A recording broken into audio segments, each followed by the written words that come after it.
Hi hello అండి అందరికీ నమస్కారం అండి ఫ్రెండ్స్. విద్యార్థులకు ముఖ్య ప్రకటన. రేపు స్కూళ్ళు కాలేజీలు సెలవు అంటూ అప్డేట్ అయితే రావడం జరిగిందండి. అయితే ఇందుకు సంబంధించిన పూర్తి వివరాలైతే మన వీడియోలో తెలుసుకుందామండి. అంటే రేపు స్కూళ్ళకు కాలేజీలకు ఎందుకు సెలవు ఏంటి అనేది క్లారిటీగా తెలుసుకుందామండి. వీడియో మాత్రం పూర్తి వరకు చూడండి ఫ్రెండ్స్, అప్పుడే మనకి పూర్తి సమాచారం అయితే తెలుస్తుంది. లేట్ చేయకుండా టాపిక్లోకి వెళ్ళిపోదాము. ఇక విద్యార్థులకు కీలక అప్డేట్. రేపు అంటే శుక్రవారం అన్ని విద్యా సంస్థలు బంద్ కానున్నాయి.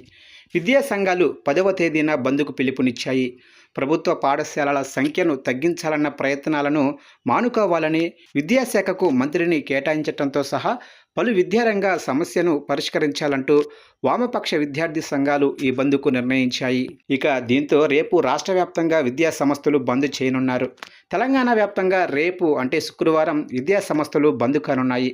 సుదీర్ఘకాలంగా పెండింగుల్లో ఉన్న విద్యా సంబంధిత సమస్యల పరిష్కారం కోరుతూ వామపక్ష విద్యార్థి సంఘాలు ఉమ్మడిగా ఈ బంద్కు పిలుపునిచ్చాయి.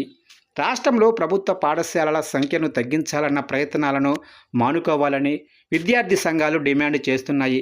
ప్రస్తుతం రాష్ట్రంలో 27,000 ప్రభుత్వ పాఠశాలలు ఉంటే వాటి సంఖ్యను 4,000కు తగ్గించాలని సర్కారు భావిస్తుందని విద్యార్థి సంఘాలు ఆరోపించాయి. ఈ ప్రయత్నాన్ని మానుకోవాలని ప్రైవేటు కార్పొరేటు విద్యాసంస్థల్లో ఫీజులను నియంత్రిస్తూ చట్టం చేయాలని డిమాండ్ చేస్తున్నాయి. ఈ బంద్కు అన్ని విద్యా సంస్థలు సహకరించాలని ఇప్పటికే సంఘాల నేతలు కోరారు. ఇక అదేవిధంగా రాష్ట్రంలో పలు పాఠశాలల్లో ఖాళీగా ఉన్న ఉపాధ్యాయ పోస్టులను భర్తీ చేయాలని వారు డిమాండ్ చేస్తున్నారు. అద్దె భవనాల్లో నిర్వహిస్తున్న పాఠశాలలు, హాస్టల్స్, గురుకులాలకు సొంత భవనాలు నిర్మించాలని వామపక్ష విద్యార్థి సంఘాలు కోరుతున్నాయి.